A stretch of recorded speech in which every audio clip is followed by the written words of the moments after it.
Sementara itu, Saudara, Satgas Percepatan Penurunan Stunting Aceh terus berupaya menurunkan angka stunting di Aceh.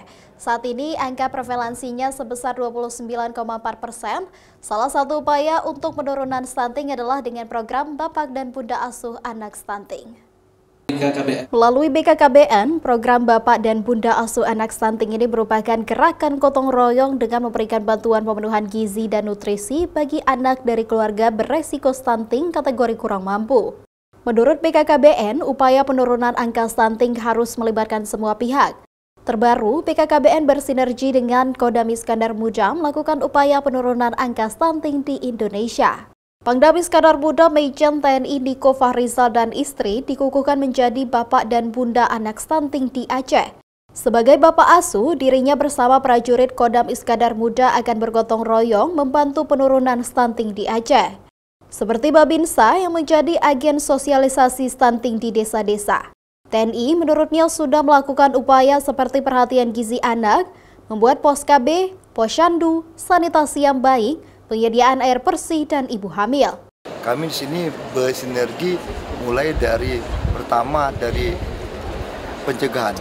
Bagaimana kami bikin pos KB, posyandu, kemudian sanitasi, baik itu tentang air bersih, bagaimana juga gizi mereka, dan kemudian sampai dengan saat kita ibu hamil di ibu posyandu dan semuanya kita siapkan.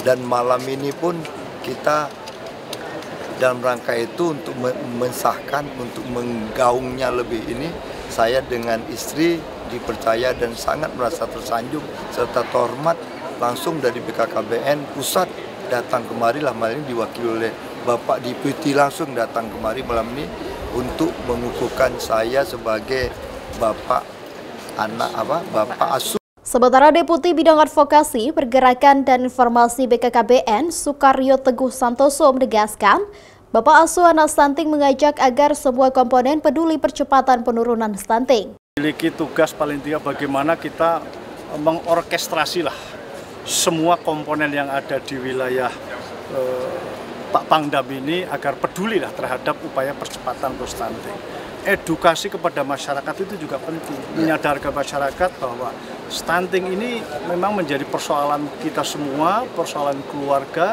yang harus dicegah bersama karena terkait dengan bagaimana perwujudan generasi muda. Jadi edukasi ke masyarakat. Tentu yang ketiga dengan sumber daya yang dimiliki ya secara langsung. Jadi ada perhatian khusus terhadap katakanlah balita yang berisiko stunting, kemudian juga bisa jadi ibu hamil yang berisiko stunting, dan beliau sudah melaksanakan seperti penyiapan sanitasi, air bersih itu juga bagian daripada peran-peran Bapak atau Bunda Asuh Anak Stunting. Bapak dan Bunda Asuh Anak Stunting diharapkan menjadi motor penggerak dalam memberikan edukasi, melakukan edukasi, memberikan perhatian pada balita dan ibu hamil yang beresiko stunting dan memberikan bantuan real sesuai kemampuan untuk meningkatkan gizi anak-anak. Mustajab, Kompas TV, Banda Aceh.